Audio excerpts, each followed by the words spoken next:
ఇప్పుడు నిగ్రహం ఎవరికి ఉంది ఎవరికి లేదు అనే దాన్ని కనిపెట్టడం అనేది చాలా కష్టం కాబట్టి ఎవరైనా సరే ఇలాగే ఉండాలి, మడిని పాటించాలి అని ఈ వ్యవస్థని, ఈ మడి అనేటటువంటి వ్యవస్థని తీసుకొచ్చింది ఈ ఉద్దేశంతో. ఈ స్పర్శ అనేటటువంటి దానివల్ల ఒక వికారం తప్పకుండా మనస్సులో ఎవరికైనా సరే ఖచ్చితంగా కలుగుతుంది. అందుకోసం ఇందాక నేను చెప్పినట్టుగా ఇప్పుడు తల్లి ఉంది, పిల్లలు ఉన్నారు, ఆ పిల్లల్ని ఎత్తుకుంటేనే, ముట్టుకొని ఎత్తుకుంటేనే తల్లికి ఆ సంతృప్తి అనేది కలుగుతుంది. అంటే ఊరికే చూస్తే కలిగే సంతృప్తి ఒకటి ఉంది, కానీ దానికంటే కూడా పెద్ద సంతృప్తి ఆ ముట్టుకున్నప్పుడు ఎత్తుకున్నప్పుడు కలుగుతుంది. అంటే ఏమిటి, అక్కడికి ఈ స్పర్శ అనేది ఏదైతే ఉందో అది మనలో ఒక వికారాన్ని, మనస్సులో ఒక వికారాన్ని కలిగిస్తుంది.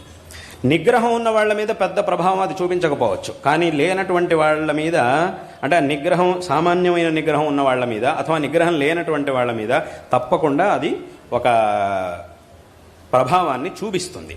కాబట్టి ఆ ప్రభావం కనుక వాళ్ళ మీద పడింది అని అంటే సరైనటువంటి మార్గంలోంచి తప్పుడు మార్గంలోకి వాళ్ళు జారిపోయేటటువంటి అవకాశం ఉంది. కాబట్టి దానికి అవకాశం ఇవ్వకూడదు అని చెప్పే నియమంగా ఇటువంటి పూజ కానీ, ఆరాధన కానీ, ధర్మానుష్ఠానం కానీ ఏం చెయ్యాలన్నా కూడా మడిని పాటించాలి అని ఒక నియమాన్ని చేసేశారంతే.